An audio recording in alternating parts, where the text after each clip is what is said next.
Hello दोस्तों, आज हम सभी हिंदी विषय से संबंधित महत्वपूर्ण प्रकरणों पर चर्चा करेंगे। ऐसे प्रकरण जिनसे कि प्रतियोगी परीक्षाओं में सबसे ज़्यादा क्वेश्चन पूछने के चांसेस रहते हैं। तो हम शुरुआत करते हैं हिंदी की उपभाषाओं से। हिंदी की उपभाषाएं। तो ये क्या होती हैं हिंदी की उपभाषाएं? आज हम इसके विषय में विस्तार से चर्चा करेंगे। तो चलिए शुरू करते हैं। तो दोस्तों, हिंदी की उपभाषाओं के विषय में चर्चा करने से पहले हमें ये समझना होगा कि बोली किसे कहते हैं। क्या आप सब बोली के विषय में जानते हैं कि बोली क्या होती है?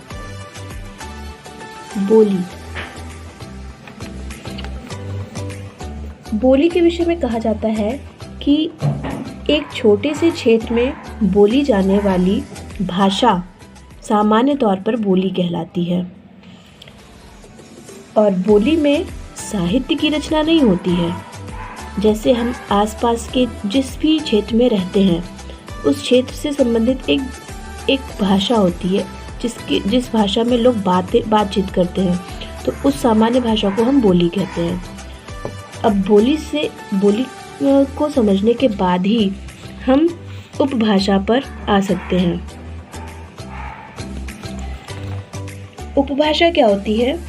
अगर किसी बोली में साहित्य रचना होने लगती है और उस क्षेत्र का विस्तार हो जाता है तो वह बोली न रहकर उपभाषा बन जाती है। तो सिंपल सी बात है कि बोली क्षेत्र विशेष की ऐसी भाषा जिसमें साहित्य की रचना नहीं होती है, जबकि उपभाषा क्षेत्र विशेष की वह भाषा जिसमें की साहित्य रचना भी सम्मिलित होती है, तो उसे हम उपभाषा कहते हैं। बोली और उपभाषा में अंतर जानने के बाद अब हम बात करते हैं उपभाषाओं की। तो हिंदी विषय में कुल 5 प्रकार की उपभाषाएं होती हैं, जिसमें से पहली है हमारी पश्चिमी हिंदी। पश्चिमी हिंदी के बाद आती है हमारी राजस्थानी हिंदी। राजस्थानी हिंदी के बाद आती है हमारी पूर्वी हिंदी। पूर्वी हिंदी के बाद आती है बिहारी हिंदी। बिहारी हिंदी के बाद आती है पहाड़ी हिंदी। इस प्रकार हिंदी में कुल 5 प्रकार की उपभाषाएं होती हैं। अब इन सभी प्रकार की उपभाषाओं में कौन कौन सी भाषाएं बोली जाती हैं, आइए हम सब उसके बारे में जानते हैं। सबसे पहले है हमारी ब्रज भाषा। पश्चिमी हिंदी में पाई जाने वाली जो भाषाएं होती हैं उनमें है ब्रज भाषा, खड़ी बोली, बांगरू, बुंदेली और कन्नौजी। ये सभी भाषाएं हमें लंबे समय तक याद रखना एक बहुत ही बड़ी चुनौती होती है हमारे लिए। इसलिए आइए इन सभी भाषाओं की हम एक ट्रिक बनाते हैं जिससे कि लंबे समय तक वो हमें याद रहें। तो पश्चिमी हिंदी के लिए मैंने ट्रिक बनाई है। ब्रज में खड़ी बूंदी, हरियाणा और कन्नौज गई। ब्रज से हमारी ब्रज भाषा संबंधित है। खड़ी बोली को हम कौरवी भी कहते हैं और हरियाणा को हम बांगुल भी कहते हैं। बूंदी बुंदेली, कन्नौजी कन्नौज। इस तरह से हम पश्चिमी हिंदी में पाई जाने वाली महत्वपूर्ण भाषाओं को ट्रिक से याद कर सकते हैं। और ये ट्रिक है ब्रज में खड़ी बूंदी, हरियाणा और कन्नौज गई। पश्चिमी हिंदी के बाद अब हम आते हैं राजस्थानी हिंदी पर। राजस्थानी हिंदी में पाई जाने वाली महत्वपूर्ण भाषाएं हैं जयपुरी, मेवाती, मालवी और मारवाड़ी। इस तरह से राजस्थानी हिंदी में जो मैंने ट्रिक बनाई है वो है मज़े में मारवाड़ी।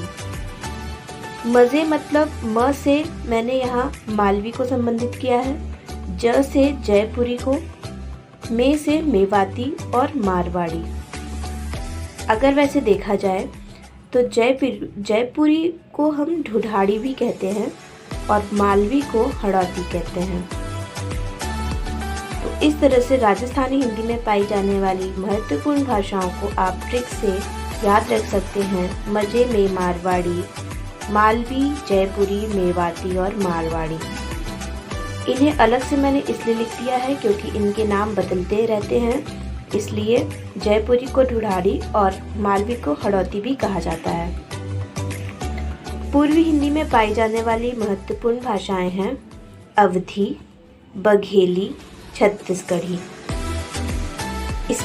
इसमें तो 3 ही भाषाएं हैं, इसके लिए वैसे तो ट्रिक की कोई ज़रूरत नहीं है, लेकिन फिर भी मैंने इसकी एक ट्रिक बना दी है, जिसमें कि हैं हमारे अब छत्तीसगढ़, अ से अवधी, ब से बघेली और छत्तीसगढ़ी छत्तीसगढ़। बिहारी हिंदी में पाई जाने वाली भी 3 ही भाषाएं होती हैं, भोजपुरी, मगही, मैथिली। इसकी मैंने ट्रिक बनाई है मैथिली का भ्रम। मैथिली को पहले कर दिया है, का सिर्फ कनेक्टिंग एक वर्ड है, भ्रम भ से भोजपुरी, म से मगही।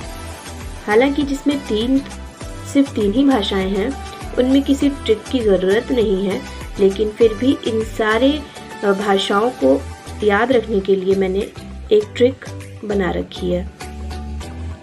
पहाड़ी हिंदी में पाई जाने वाली भी 3 भाषाएं हैं, गढ़वाली, कुमाऊनी, नेपाली।